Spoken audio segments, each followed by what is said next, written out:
আসছি ভাই, চলে আসিস, জানিয়ে দেবো কবে কি হচ্ছে। Tata tata tata.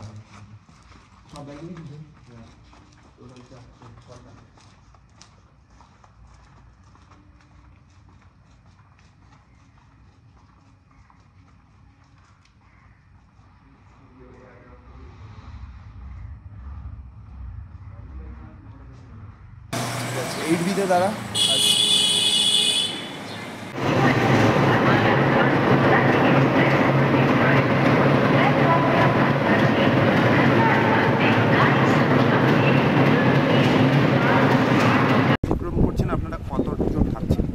পশ্চিমবঙ্গের নদীকর্মীরা আজকের থেকে 29 তারিখ পর্যন্ত পথে থাকবে। নদীকর্মীরা পথে থাকবে এই কথা বলতে বলতে যে ছোট নদীর দিকে নজর দিন, প্রজন্মের যত্ন নিন। আমাদের প্রজন্ম আজকের ভয়ঙ্কর সংকটের দিকে যাচ্ছে। সেই প্রজন্ম শুধুমাত্র মানুষের সন্তান নয়, আমার মেয়ে নয়, আমার ভাইপো নয়, ভাগ্নে নয়, ভাইজি নয়, তার সঙ্গে সঙ্গে আমাদের এখানে অসংখ্য যে জৈব বৈচিত্র্য আছে তাদেরও প্রজন্ম সংকটে। আপনারা জানেন চারিদিকে জৈব বৈচিত্র্যের বিলুপ্তির পথের দিকে এগোচ্ছে। এইখানে দাঁড়িয়ে অথচ এই ভূখণ্ড অজস্র বছর ধরে এখানে মানুষ বসবাস করে, এখানে জীববৈচিত্র্য বসবাস করে, তারা আজকে সংকটে আছে। আমরা যদি এই সংকটটাকে একটু উপর থেকে দেখি, বৃহঙ্গ অবলোকন যাকে বলে, তাহলে দেখব ঠিক তার সঙ্গে সঙ্গে আমাদের নদীগুলোও সংকটে আছে। সেই নদীগুলোর সংকটগুলোর কথা বলার জন্য ছোট নদীর দিকে নজর দিন, প্রজন্মের যত্ন নিন, এই কথা বলার জন্য আগামী 12 দিন পশ্চিমবঙ্গের 9টি জেলা, প্রায় 750 কিলোমিটার আমরা পথে থাকব।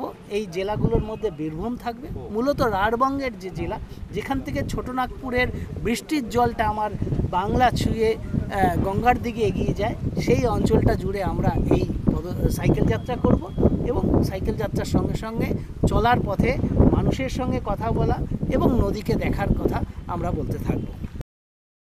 আসলে আপনারা জানেন, আমরা যখন সর্বতভাবে আমাদের ভারতের সমস্ত মূল বড় নদীগুলোর কথা বলি, গঙ্গার কথা বলি, ব্রহ্মপুত্রের কথা বলি, গোদাবরী, কাবেরীর কথা বলি, তখন আসলে সেই নদীগুলো তার নিজের প্রাণ প্রবাহে যাতে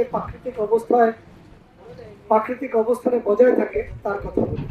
আপনারা জানেন গঙ্গা প্রায় 2525 কিলোমিটার যার যাত্রাপথ, সেই গঙ্গার অবিরলতার নির্মলতার জন্য সারা ভারত জুড়ে বিভিন্নভাবে বিভিন্ন স্তরে আন্দোলন চলছে। এখন আমরা যারা নদীকে একটু জানার বোঝার চেষ্টা করছি, নদীকে ভালোবেসে তার সঙ্গে তার প্রবাহে গা ভাসানোর চেষ্টা করছি, তখন আমরা দেখছি যে বড় নদীগুলো কিন্তু আজকে ভালো নেই।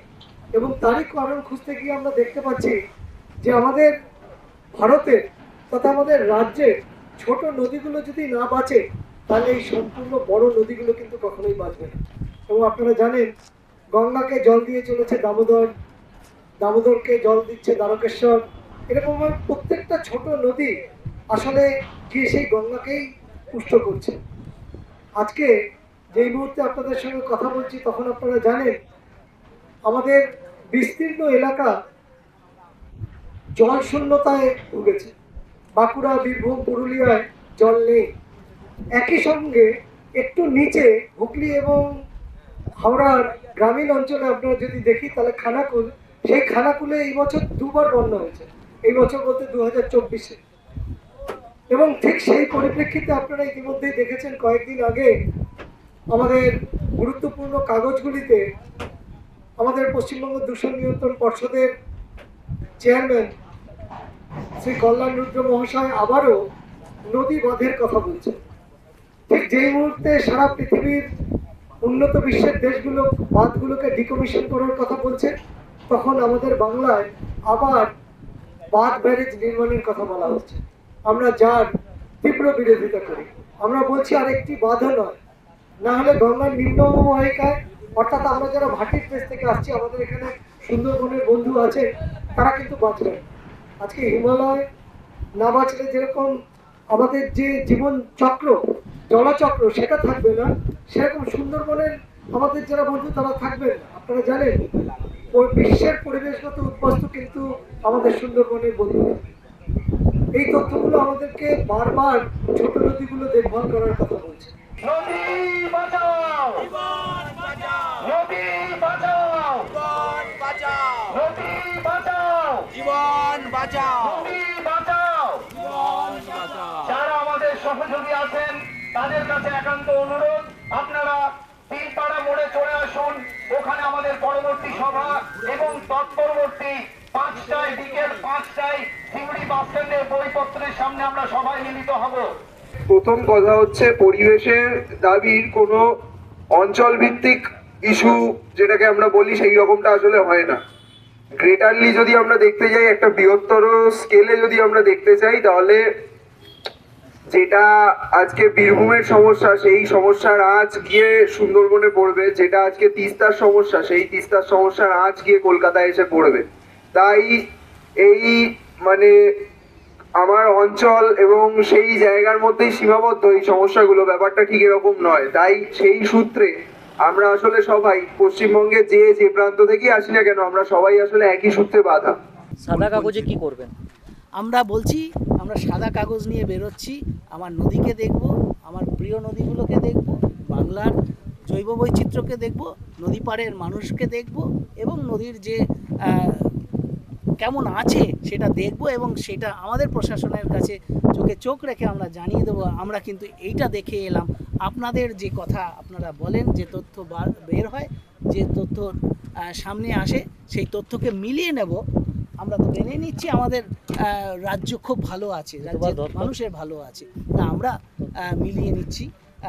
আমাদের অভিজ্ঞতায় যা পাবো সেটা কিন্তু আমরা প্রশাসন এবং বাংলার মানুষের কাছে তুলে ধরবো, সেই নদীগুলোর কি অবস্থা আছে, এবং আমরা বলবো যে মিলিয়ে নেওয়ার কাজটা কিন্তু করতে হবে। এখনকার বক্রেশ্বর নদী, হ্যাঁ, যেটা নিয়ে কালকে ইয়ে হতে যাচ্ছে, একটা পথসভা হতে যাচ্ছে, এই বক্রেশ্বর নদীর ধ্বংসের জন্য পুরোপুরি দায়ী হচ্ছে এখনকার বক্রেশ্বর তাপবিদ্যুৎ কেন্দ্র। তাপবিদ্যুৎ কেন্দ্র নীল নির্জন নামে যে ড্যামটা তৈরি করে, সেই ড্যামটা এমন একটা স্ট্র্যাটেজিক জায়গাতে তৈরি হয়েছে যেখানে বক্রেশ্বর নদীর বিস্তীর্ণ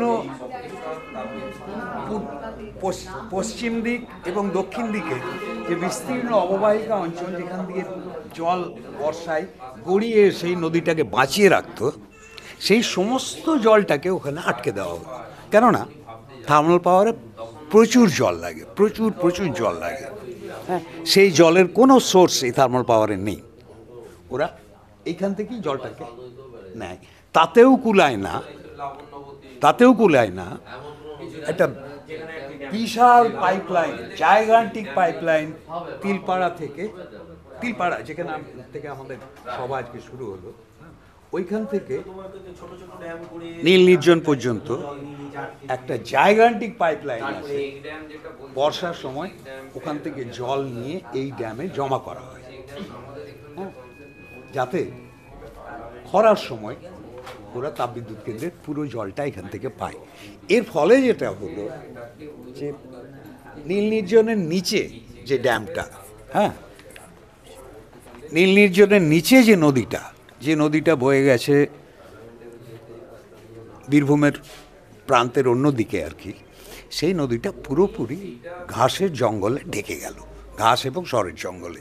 হ্যাঁ, সেই নদীটার উদ্ধারের আর কোনো সম্ভাবনা নেই, কেননা আমরা কোনোভাবে এই বাঁধটাকে রেস্টোরেট করতে পারছি না, এবং এই তাপবিদ্যুৎ কেন্দ্র থাকবে, হ্যাঁ, এটা একটা মানুষকে স্বপ্ন দেখানো হয়েছিল, হ্যাঁ, যে এর ফলে ওই এলাকার প্রচুর উন্নয়ন হবে। খুব একটা উন্নয়ন হয়নি। বিদ্যুতের সরবরাহ বেড়েছে, সে তো বিদ্যুতের সরবরাহ বাকি তাপবিদ্যুৎ কেন্দ্রগুলোর থেকেও বেড়েছে। বিদ্যুতের চাহিদা নেই, তার ফলে এখন খুব একটা লোডশেডিংও নেই। এটা যে তাপবিদ্যুৎ কেন্দ্র তৈরি হয়েছে বলে, হ্যাঁ, বক্রেশ্বর তৈরি হয়েছে বলে এই এলাকার মানুষ বিদ্যুৎ পাচ্ছে তা নয়, বিদ্যুৎ আগেও পেত, লোডশেডিংও হতো। এমনকি তাপবিদ্যুৎ কেন্দ্র তৈরি হওয়ার পরেও লোডশেডিং হতো। কিন্তু এখন তো বিদ্যুৎ সারপ্লাস, সারা পশ্চিমবঙ্গে সারপ্লাস, ভার্চুয়ালি ভারতবর্ষেই সারপ্লাস। এটা তো তথ্য। কিন্তু যেটা তাপবিদ্যুৎ কেন্দ্র তৈরি হওয়ার ফলে, হ্যাঁ, যে মানুষের একটা রোজগারপাতি বেড়েছে, মানুষ প্রচুর কাজ পেয়েছে, হ্যাঁ, সেটা কিন্তু ঘটেনি। একটা খুব উল্লেখযোগ্য ভালো জঙ্গল ভূমি, হ্যাঁ, সেটা নষ্ট হয়েছে। খুব ফার্টাইল কৃষি জমি ওই সমস্ত গ্রামের মানুষের, হ্যাঁ, সেটা চলে গেছে। হ্যাঁ, এই ক্ষতিগুলো হয়েছে। কিন্তু তখন যখন একটা আন্দোলনের আকারে তাপবিদ্যুৎ কেন্দ্র তৈরি হচ্ছিল, তখন বামফ্রন্ট আমল এবং বামফ্রন্টের অবিসংবাদী প্রভাব ছিল এই অঞ্চলে। সমস্ত মানুষ খুব খুশি মনেই, অত্যন্ত মানে কি বলবে, একটা থ্রো অ্যাওয়ে প্রাইস আর কি, সামান্য। আমার যতদূর মনে পড়ছে 7,000 থেকে 10,000 টাকা একর প্রতি তারা ক্ষতিপূরণ পেয়েছেন সেই সময়টায়। হ্যাঁ, যেটা সিঙ্গুর বা ওই অঞ্চলে ক্ষতিপূরণ দেওয়ার কথা হয়েছিল 10 লক্ষ থেকে 15 লক্ষ টাকা একর প্রতি। হ্যাঁ, এটা অনেক পরের কথা, কিন্তু মানে এই ত্যাগ স্বীকার করেছিল স্থানীয় মানুষেরা। তারা ভেবেছিল যে কিছু একটা হবে, জীবনযাপনটা একটু পাল্টাবে। সেটা কিন্তু মোটেই পাল্টায়নি, বরং ইকোলজিটা খারাপ হয়েছে। রেল লাইন থেকে যেহেতু প্রচুর পরিমাণে কয়লা লাগে, হ্যাঁ, সেই কয়লা তাপবিদ্যুৎ কেন্দ্রে ঢোকে, চিনপাই রেল স্টেশন দিয়ে ঢোকে। হ্যাঁ, এবং সেই কয়লাকে কেন্দ্র করে কয়লা মাফিয়ারা সক্রিয় ওই অঞ্চলে। তার ফলে যে সামাজিক ফাইবার, হ্যাঁ, একটা মাফিয়াতন্ত্র গজিয়ে উঠেছে। সব কিছু হয়েছে তাপবিদ্যুৎকে কেন্দ্র করে। হ্যাঁ, কিন্তু মানুষের স্বপ্ন খুব একটা পূরণ হয়েছে বলে আমার মনে হয় না। আরও একটা মানে পরিবেশ সংক্রান্ত ভয়ঙ্কর ব্যাপার তাপবিদ্যুৎ কেন্দ্র ঘটিয়ে চলেছে, ওদের যে ছাইগুলো, সে অ্যাশ ম্যানেজমেন্ট করতে গিয়ে, হ্যাঁ, বিশাল বিশাল অ্যাশ পন্ড তৈরি করেছে। হ্যাঁ, সেটাতেও অনেক ভালো কৃষি জমি নষ্ট হয়েছে। এবং ওই অ্যাশ পন্ডের ভিকটিম হচ্ছে চন্দ্রভাগা নদীটা। অ্যাশ পন্ডটা ঠিক চন্দ্রভাগা নদী, যে চন্দ্রভাগা খুব ছোট নদী, চন্দ্রভাগা যে অঞ্চলটা দিয়ে বয়ে গেছে তার ঠিক উপরে, হ্যাঁ, টিলার মতো উপরে অ্যাশ পন্ডটা, এবং সেটা একটা সুবিশাল অ্যাশ পন্ড। হ্যাঁ, সেইখানে ওই গোলা ছাইটা থাকে। হ্যাঁ, তার ফলে সেই ছাইটা ছাইয়ের গোলা জলটা তলা দিয়ে চুইয়ে এসে চন্দ্রভাগা নদীতে পড়ে। হ্যাঁ, কেউ চন্দ্রভাগা নদীর জলটাকে, যেটুকু বর্ষাতে হয়, একটা সাদা করে দিয়েছে জলটাকে। এটা নিয়ে প্রতিবাদও হয়েছিল, এমনকি হাইকোর্টে মামলাও হয়েছিল। তার ফলে ওরা কিছু ছাই ওখান থেকে সরাতে বা গার্ডওয়াল দিতে বাধ্য হয়েছে ওই অ্যাসপন্ডের লোকেরা। কিন্তু তাতেও নদীটাকে আর বাঁচানো যায়নি। হ্যাঁ, নদী এমনিতেই তার একটা মানে বালি তোলা ইত্যাদি তোলা নিয়ে নদী মরতেই বসেছিল। তারপরে এই জলটাতে এই ছায়ের জলটা ঢুকে, এটা শুধু নদীতে ঢুকেছে তা নয়, নিচে অ্যাসপন্ডের নিচের দিকে যে গ্রামগুলো, তাদের ইন্দারাতেও ঢুকে যায় অ্যাসপন্ডের জল, তাদের ইন্দারার জল নষ্ট হয়ে যায়, সাদা হয়ে যায়। আমরা এই ছাড়িয়ে এলাম এক্ষুনি চন্দ্রভাগা নদী। আমরা সিউড়ি থেকে বেরিয়ে যাচ্ছি এখন বক্রেশ্বর তাপবিদ্যুৎ কেন্দ্রের ঠিক পাশ দিয়ে। চন্দ্রভাগা নদীটার জল পুরো শুকিয়ে কাঠ হয়ে গেছে, নদীর কোনো জলের চিহ্ন এখন আর পাওয়া যায় না, এবং তার যে ভূমিরূপ সেগুলো প্রায় নিশ্চিহ্ন হয়ে যেতে বসেছে এই জল তুলে নেওয়ার ফলে। এবং এই যে পাইপলাইন দেখা যাচ্ছে সামনে, এই পাইপলাইন সোজা গেছে, জল এগুলো যাচ্ছে হচ্ছে ওই তাপবিদ্যুৎ কেন্দ্রে, জলটাই যাচ্ছে। সামনে দেখা যাচ্ছে খুব কুয়াশা আছে, কুয়াশার মধ্যেই আমরা দেখতে পাচ্ছি যে 3টে বড় বড় মহিলা, সেটা হচ্ছে আমাদের এই তাপবিদ্যুৎ কেন্দ্রের স্থাপত্যের নিদর্শন। এই উন্নয়নকারী স্থাপত্য করতে গিয়ে একটা নদীকে মেরে ফেলা হয়েছে, দুটো নদীকে মেরে ফেলা হয়েছে। একটা হচ্ছে চন্দ্রভাগা আর বক্রেশ্বর। যে দাবিগুলি নিয়ে এই সাইকেল র্যালি সংগঠিত হচ্ছে সেগুলি হলো: বড় বড় নদী প্রকল্প নয়, স্থানীয় দীর্ঘ সহনশীল জল স্বাবলম্বী ব্যবস্থা গড়ে তুলতে হবে। এমএলএ এমপি ল্যান্ড ফান্ডকে যথাসম্ভব কাজে লাগাতে হবে। জল নিকাশি ও বন্টনের উপায় খুঁজতে নদী অববাহিকা জুড়ে ভূমিরূপ ব্যবস্থাপনার উদ্যোগ জরুরি। পারস্পরিক সমন্বয়হীন খণ্ড খণ্ডভাবে নেওয়া প্রশাসনিক অঞ্চল ভিত্তিক ব্যবস্থা যথার্থ নয়। অর্থাৎ ঘাটাল মাস্টার প্ল্যান বা আরামবাগ মাস্টার প্ল্যান নয়, দামোদর, মুন্ডেশ্বরী, দ্বারকেশ্বর, কাঁসাই ইত্যাদি উপনদী অববাহিকা ভূমিরূপ ব্যবস্থাপনার উদ্যোগ গ্রহণ করার দাবি জানাচ্ছি।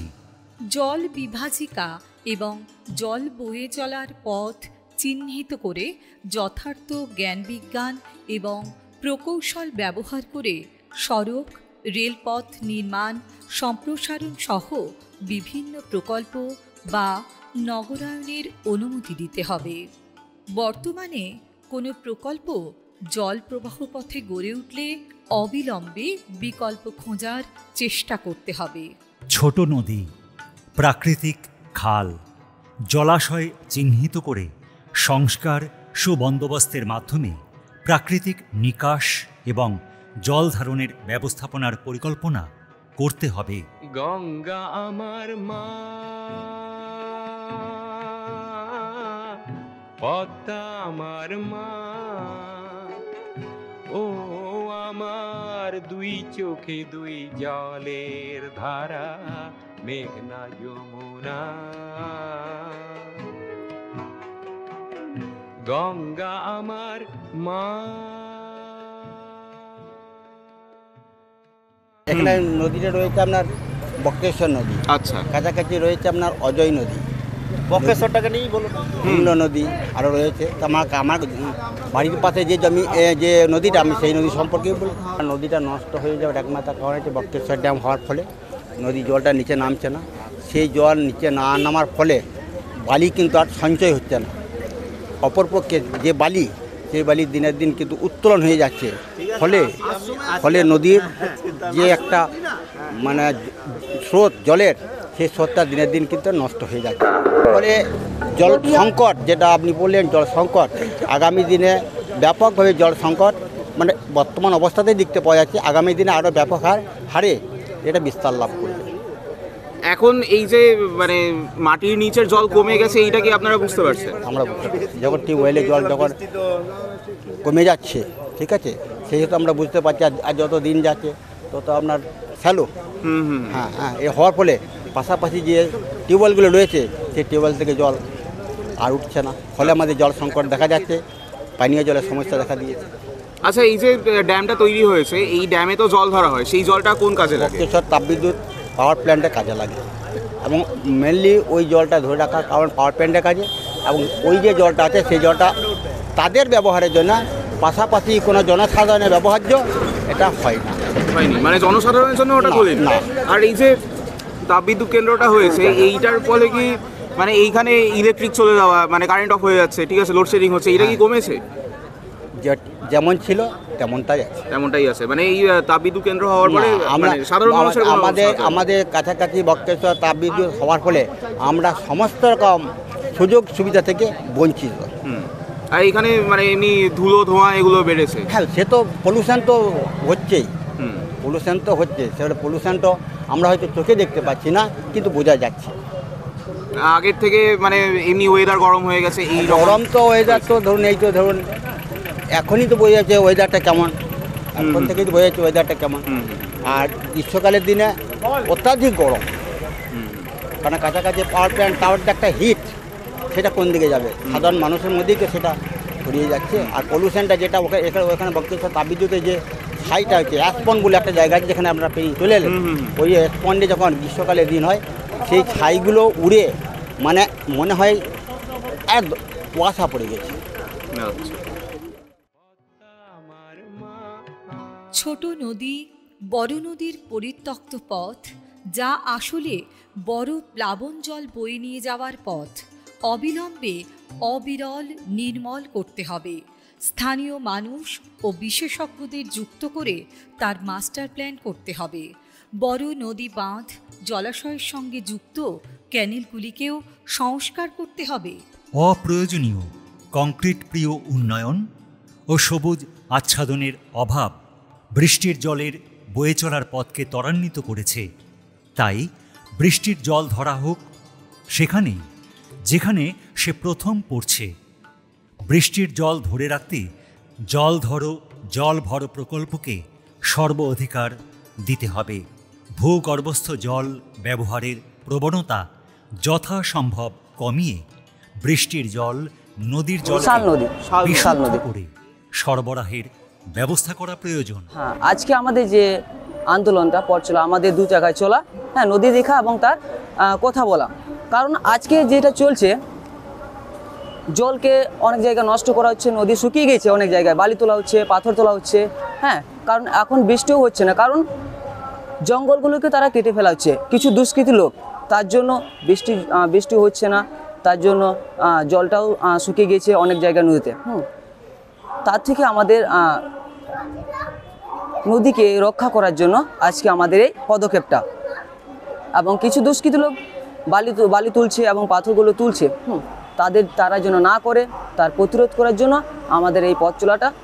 আজকে আমরা দুবরাজপুর থেকে পাণ্ডবেশ্বর পর্যন্ত যাব, ওখান থেকে আবার বর্ধমান ডিস্ট্রিক্ট থেকে আমাদেরকে সমর্থন করবে, তারা আবার ওখান থেকে রওনা দেবে।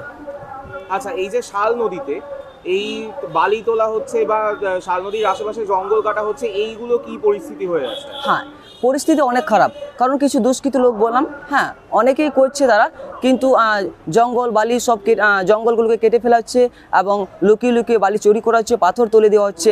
তার জন্য নদীও অনেক প্রচণ্ড অবস্থা খারাপ হয়েছে।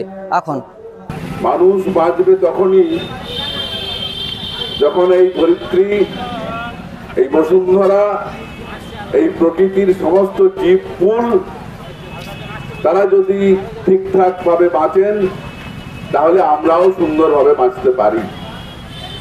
কিন্তু অত্যন্ত পরিতাপের বিষয় যে আমরা যত দিন যাচ্ছে তত দেখছি যে প্রকৃতির উপর আক্রমণ পরিকল্পিতভাবে সংগঠিত হচ্ছে, এবং সেই আক্রমণ সংগঠিত হচ্ছে স্পষ্টভাবে বলতে গেলে যেটা দাঁড়ায় সেটা হচ্ছে রাষ্ট্রীয় উদ্যোগে।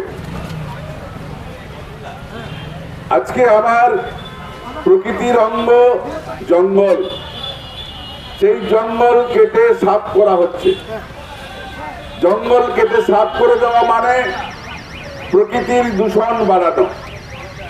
প্রকৃতির দূষণ বাড়লে মানুষ স্বাভাবিক জীবনযাপন করতে পারে না। অনুরূপভাবে ধ্বংস করা হচ্ছে এই যে নদী, যে নদী আমাদের জল দেয়, যে জল খেয়ে মানুষ বাঁচতে পারে। তার কারণ মানুষের বেঁচে থাকার অন্যতম শর্ত তা হচ্ছে জল। জলই জীবন। আজ কি হচ্ছে, বেঁচে থাকার মানুষের যে মূল শর্ত, সেই জলকে আজকে নষ্ট করে দেওয়ার জন্য নদী গর্ভকে আজকে ধ্বংস করা হচ্ছে। বীরভূম জেলা মূলত কৃষি প্রধান জেলা। এখানে বেশিরভাগ মানুষ কৃষির উপরে নির্ভরশীল। প্রান্তিক মানুষের বাস এখানে বেশি। একটা বড় অংশ মালভূমি অঞ্চলের সঙ্গে যুক্ত থাকা বেশ কয়েকটা ব্লক। স্বভাবতই এই জেলায় কৃষির উপর নির্ভরতা করে মানুষের জীবনযাপন। কিন্তু বর্তমান সময়ে যত দিন যাচ্ছে, বিশ্বায়নী বলি বা উষ্ণায়নী বলি, এই সমস্ত কারণে আমাদের এই জেলায় বর্তমানে চাষের উপর যেটা নির্ভর কৃষি, সেটা ভীষণ রকমের অনিয়মিত হয়ে পড়েছে। এই অনিয়মিত হওয়ার অন্যতম কারণ সেটা হচ্ছে যে বৃষ্টি সময় মতো হয় না। এই যেমন 2025 কয়েক বছর ধরে চাষ প্রায় খুবই কম পরিমাণে। স্বভাবতই এই কারণের জন্য মানুষের আর্থিকভাবে সংকট নামছে। আর এছাড়াও বর্তমান সময়ে একদিকে এই কৃষির উপরে নানান ধরনের যে আক্রমণ চলছে, কৃষক তার উৎপাদিত ফসলেরও দাম সময়ে পায় না, নষ্ট হয়, এই সব মিলিয়ে একটা ভয়ঙ্কর সংকটের দিকে আমাদের বীরভূম জেলার মানুষজন, বিশেষ করে কৃষক, প্রান্তিক গ্রামের মানুষজন, এই মানুষরা পড়ছে। আর যেটা হচ্ছে যে এর সঙ্গে সঙ্গে মানুষের যে জীবনযাপনের যে ধারা ছিল, শুধুমাত্র খেয়ে পরে বাঁচা ছাড়াও মানুষের আরেকটা বিষয় লাগে, পেটের ভাত জোগাড় হওয়ার পরেও মনের খিদে মেটানো। আজকে মনের খিদে মেটানোর জন্য বীরভূম জেলায় যেমন লোক সংস্কৃতির এক অফুরন্ত ভাণ্ডার, এখানে নানান আঙ্গিকের ভাদু, টুসু, বাউল, ফকির, রায়বেশে, আদিবাসী সংস্কৃতির বিভিন্ন আঙ্গিক, রং, সরাই, লাগড়ে, বাহা, কারাম ইত্যাদি ইত্যাদি বিভিন্ন লোক সংস্কৃতির আঙ্গিকগুলো আমাদের জেলায় উর্বর ভূমি। কিন্তু যত দিন যাচ্ছে আমরা লক্ষ্য করছি যে এই লোক আঙ্গিকগুলোর সঙ্গে যুক্ত থাকা যে মানুষজন, মূলত গ্রামের মানুষ, প্রান্তিক মানুষ, শ্রমজীবী মানুষ, তপশিলি, আদিবাসী, এই অংশের মানুষ, ফলে এই অংশের মানুষজনও এই সংস্কৃতির সঙ্গে যুক্ত থাকা মানুষগুলো তাদেরও এই যে কৃষিকে কেন্দ্র করে তাদের যে জীবনযাপন, কৃষিকে কেন্দ্র করে তাদের যে সংস্কৃতির চর্চা, এইগুলোও কিন্তু ভাটা পড়তে শুরু করছে। আজকে কৃষক তার জমি থেকে বেরিয়ে এসে করে চলে যাচ্ছে অন্যত্র, পরিযায়ী শ্রমিক হচ্ছে। তাহলে সংস্কৃতি মানে এমনি জীবনযাপনের সঙ্গে যে সংস্কৃতির যোগ, তারও একটা ছেদ ঘটতে শুরু করছে। সেই জন্য আজকে এই যে আমাদের জেলাতে এই যে কৃষক চাষ না হওয়া, সেগুলো অন্যতম কারণ। একদিকে যেমন আবহাওয়ার পরিবর্তন, তেমনি আমাদের জেলার যে বিভিন্ন জলের যে উৎসগুলো, সে নদী, বিশেষ করে নদী, যে নদীগুলো আজকের দিনে কিন্তু তার চরিত্র একেবারে নষ্ট হয়ে যাচ্ছে। আমি সৌগত চৌধুরী, পুষ্করণী নদী সমাজের একজন নদীকর্মী। পুষ্করণী নদী বীরভূম জেলার একটা ছোট্ট নদী, 18-20 কিলোমিটারের দৈর্ঘ্য। বীরভূম জেলার পশ্চিম প্রান্তটা ছোটনাগপুর মালভূমির পাদদেশ অংশ, ছোট পাহাড়, টিলা, মালভূমি অঞ্চল, এই নিয়ে বীরভূমের পশ্চিমাংশটা এবং এর পূর্বাংশ আস্তে আস্তে সমতল ভূমির সাথে মিশে গিয়েছে। এই বীরভূম জেলার বেশিরভাগ নদীগুলোই, বীরভূম সহ পার্শ্ববর্তী পশ্চিম বর্ধমান এবং রাঢ়বঙ্গের বেশিরভাগ নদীগুলোই এই ছোটনাগপুর মালভূমি থেকে উৎপন্ন হয়েছে এবং উৎপন্ন হয়ে আস্তে আস্তে যত বীরভূম জেলা বা বর্ধমান জেলা ইত্যাদি রাঢ়বঙ্গের জেলাগুলোর মধ্য দিয়ে প্রবাহিত হয়েছে, তত এটা সমভূমিতে আসার সময় এর প্রবাহ অনেক বিভক্ত হয়েছে এবং এই মালভূমির ভেতরে যে ছোট ছোট ঝর্ণাধারা, জলধারাগুলো থাকে, সেইগুলোই মূলত এই নদীগুলোকে ফিড করে, যার ফলে বীরভূম জেলা বা পার্শ্ববর্তী জেলাগুলোতেও এত নদী। এখন এই মুহূর্তে যে সংকটটা দেখা দিয়েছে, এই নদীগুলো, এই মুহূর্তে বলবো না, বিগত বেশ কিছু বছর ধরে নদী ব্যবহারের ধারণা পদ্ধতির বদল এবং তার সাথে অপরিকল্পিত নিয়ন্ত্রণহীনভাবে নদীর সম্পদ, নদী এবং তার পার্শ্ববর্তী প্রাকৃতিক, নদীর তীরবর্তী প্রাকৃতিক, এগুলোকে সম্পদ ভেবে নিয়ে অনিয়ন্ত্রিত এবং অপরিকল্পিত লুট যেটা চলছে, যার ফলে নদীগুলি মৃত্যুমুখে পতিত হয়েছে প্রায়। বীরভূম জেলা সহ ছোটনাগপুরের এই পাদদেশে, ছোটনাগপুর মালভূমির পাদদেশে যে জেলাগুলো রয়েছে, এমনিতেই এই জেলাগুলির উচ্চতা গড়পড়তা সমতল ভূমির থেকে বেশি হওয়ার জন্য জলের লেয়ার একটু গভীরে, তার সাথে এই রকমভাবে নদীগুলো এবং জলাশয়গুলো মরে যাওয়াতে, মানুষের পরিকল্পনার অভাবে, নিয়ন্ত্রণের অভাবে এগুলো মরে যাওয়াতে অদূর ভবিষ্যতে একটা বিরাট সংকট আসতে চলেছে বীরভূম জেলায়। পানীয় জলের একটা বিরাট সংকট আসতে চলেছে। আমরা এই নদীযাত্রায় যখন যে কথাটা ট্যাগলাইন করে আমরা এগোতে চাইছি, সেটা হচ্ছে ছোট নদীর দিকে নজর দিন, প্রজন্মের যত্ন নিন। এই ছোট নদী না বাঁচলে এই যে ওয়াটার লেভেল, এই ওয়াটার লেভেলটা কিন্তু আস্তে আস্তে আস্তে আস্তে নামতে শুরু করেছে এবং আর 10-20 বছর এরপরে হয়তো আর জল পাওয়া যাবে না।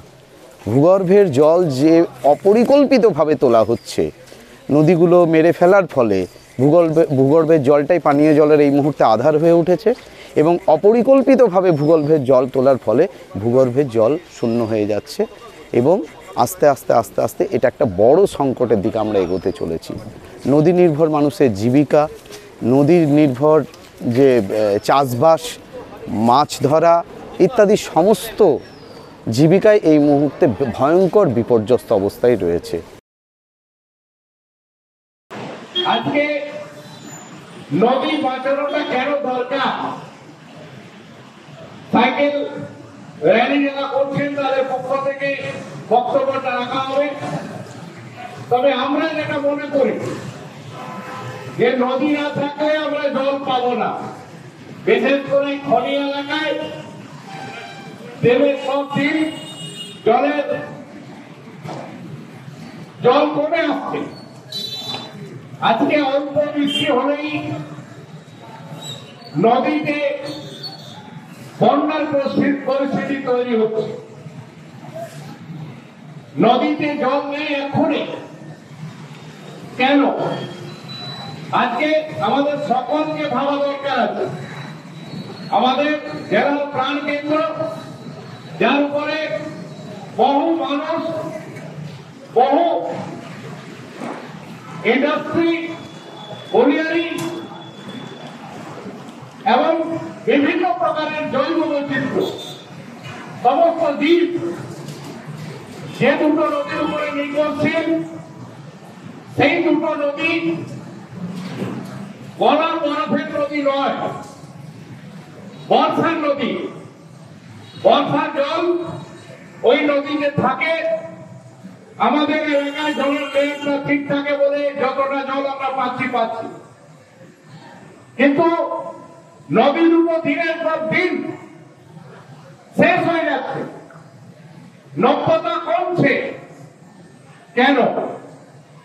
আজকে আমরা ভাববো না অবৈধভাবে বালি খনন একটা কারণ। আমরা অনুরোধ করব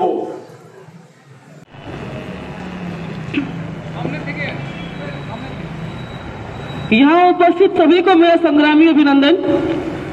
मेरे पास ज्यादा कुछ बोलने को है नहीं, मुझसे पहले सभी लोग बहुत कुछ बोलकर गए हैं और मूल बात ये है कि हम यहाँ आज मौजूद हैं अपने दूसरे दिन में, अपने 12 दिन व्यापी इस जर्नी पे एक बहुत ही सिंपल सा दावी लेकर के। वो ये है कि पूरे पश्चिम बंगाल में जितने छोटे छोटे नदियां हैं उनको बचाना आज हमारे लिए इतना जरूरी बन चुका है। वक्त इस ऐन घड़ी पर है कि हमारे पास और कोई चारा ही नहीं बचा है। हम लोगों ने आज अगर इसके लिए आवाज नहीं उठाई, आज अगर हम लोगों ने बहुत ही इमीडिएट तरीके से कुछ इंपॉर्टेंट स्टेप्स नहीं लिए तो बहुत देर हो जाएगी। मेरा घर सिलीगुड़ी में है जो तीस्ता नदी के पास है। आज तीस्ता नदी के ऊपर अनगिनत डैम बन चुके हैं। उन डैम से सिर्फ मछलियों को तकलीफ नहीं है, तीस्ता नदी के चारों ओर बसे सैकड़ों हजारों लोगों का जीवन यापन उस नदी के ऊपर डिपेंडेंट है। आज जितने डैम उस पर बने जा रहे हैं, जितने टनल बनाए जा रहे हैं उन पहाड़ों पर, उतने ही उस नदी के आसपास बसे लोगों की जिंदगी उतनी ही बर्बाद हो रही है। आज यहाँ ऐसा कोई नहीं है जो नहीं जानता कि हमारी प्रकृति की अवस्था क्या हो रखी है। यहाँ पे सभी लोग एक आम तौर पर ये जानते ही हैं। तो आज हम सब लोगों को आज ये 12 दिन व्यापी जर्नी करने की क्या जरूरत पड़ी। हम लोग आज यहाँ पे इसलिए उपस्थित है क्योंकि हमें लगता है कि अभी अगर कुछ ठोस एक्शंस अगर ना लिए गए तो बहुत देर हो जाएगी और हमारा ये यकीन है कि आज ना हो, अगले साल ना हो, उसके बाद ना हो, पर हम जब तक हमें क्षमता है, जब तक हमें बोलने की शक्ति है, हम बोलेंगे, क्योंकि हमें पूरा यकीन है कि हमारे बोलते रहने से बदलाव जरूर आएगा। तो इसी आशा के साथ आज हमारा ये दूसरा दिन है। हमें यकीन है कि जब तक ये 12 दिन में अभी जर्नी खत्म होगी तब तक कुछ ना कुछ इम्पैक्ट हम जरूर यहाँ के लोगों और हमारे पूरे जर्नी में जितने लोगों से हमारी मुलाकात होगी सब में कुछ ना कुछ बदलाव हम जरूर लेके जाएंगे। অবিরল নির্মল নদী পর্ষদ গঠন করে প্রবাহিত সমস্ত জল ব্যবহারের নীতি নির্ধারণ করে নদী দূষণ, নদী খাতের জবরদখল, নদীর বালি, মাটি, পাথরের অবাধ লুট বন্ধ করতে হবে। বন্যায় ক্ষতিগ্রস্ত ভাগ, চুক্তি, লিজ চাষি এবং রোজগার বন্ধ হয়ে যাওয়া ক্ষেত মজুরদেরও ক্ষতিপূরণ সুনিশ্চিত করতে হবে। ক্ষতিগ্রস্ত প্রকৃত মৎস্যজীবীদের পরিচয়পত্র নিয়ে জটিলতা দূর করে তাদের ক্ষতিপূরণ নিশ্চিত করতে হবে। নদীর জল প্রবাহে ফিরিয়ে তাদের জীবিকা নিশ্চিত করতে হবে। বিস্তীর্ণ দুপারের অসংখ্য মানুষের হাহাকার শুনেও নিঃশব্দে নীরবে ও গঙ্গা তুমি গঙ্গা বইছো কেন?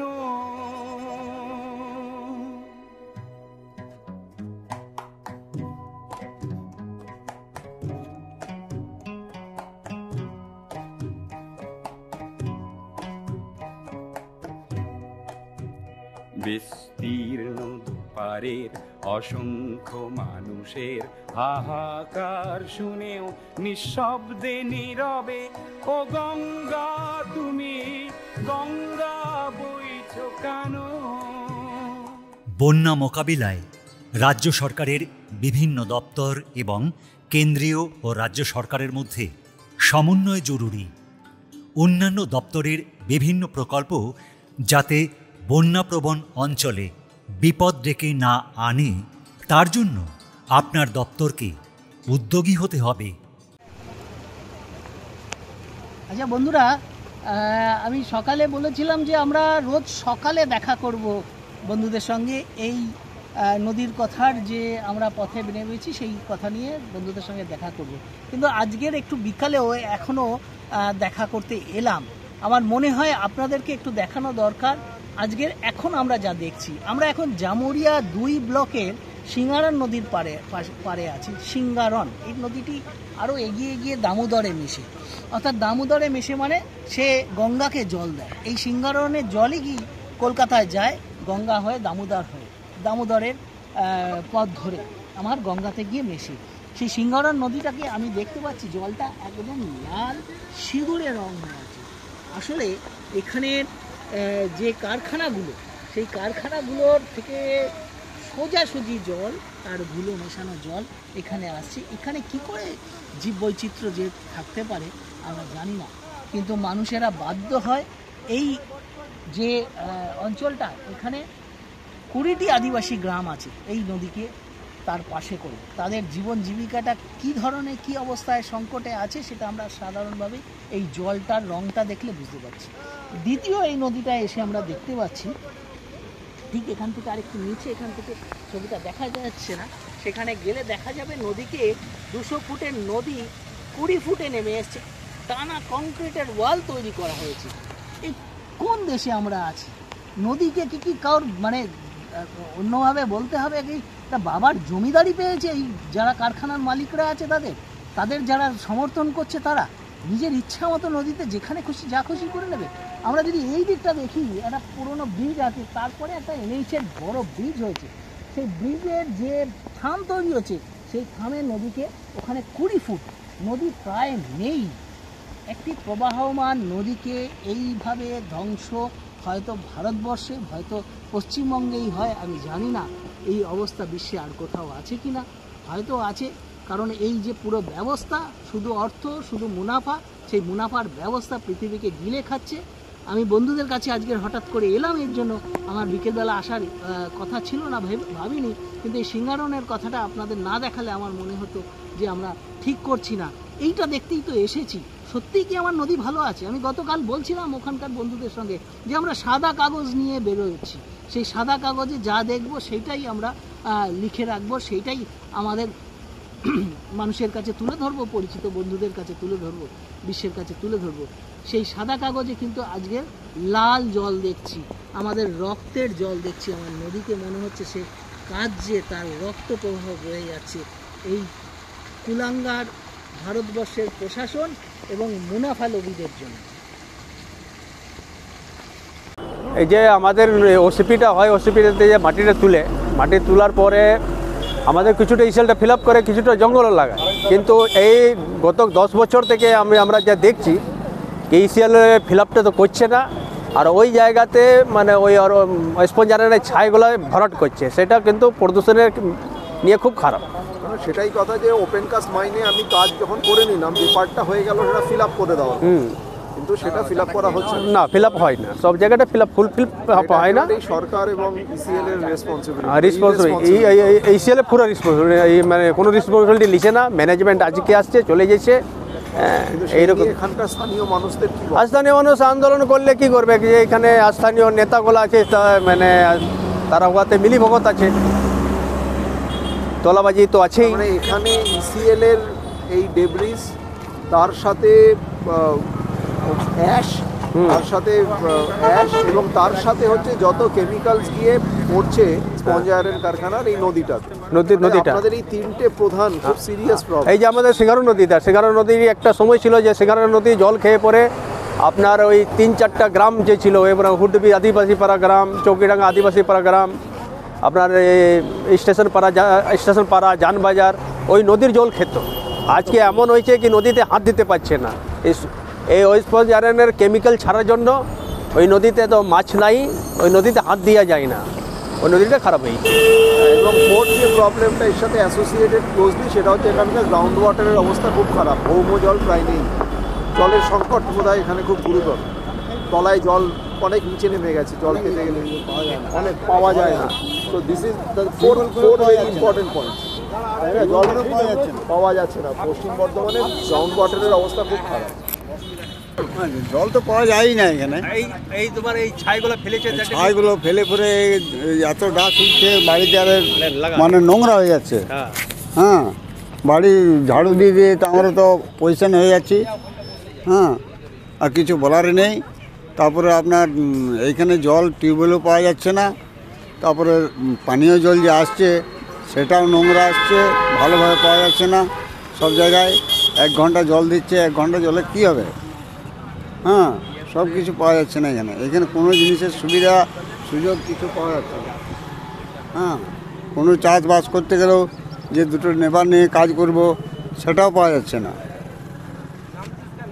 আমি একটাই প্রশ্ন দুজনকে করতে চাই, তাহলে এই যে দামোদর প্রকল্প এবং এই কোল মাইন্স, এই গোটাটা নিয়ে আপনাদের মানে বক্তব্য কি? দামোদর নদীটাতে পুরো বালিটা তুললিছে, বালিটা পুরো ইনলিগালভাবে তোলা হচ্ছে। বালি যদি তোলা হয় তো নদীর ভবিষ্যৎ শেষ, কিছু করার নাই।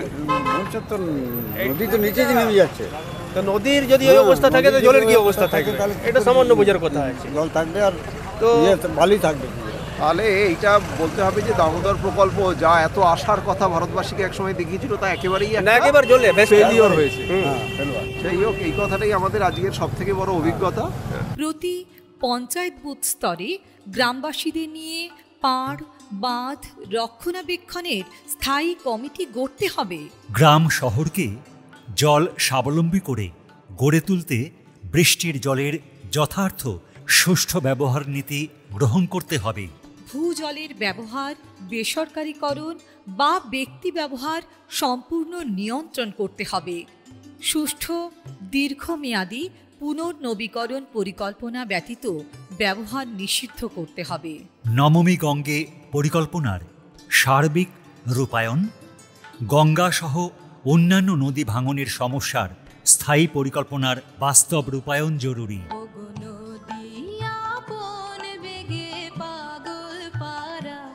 আমি স্তব্ধ চাপার তরু গন্ধ ভরে তন্দ্রাহারা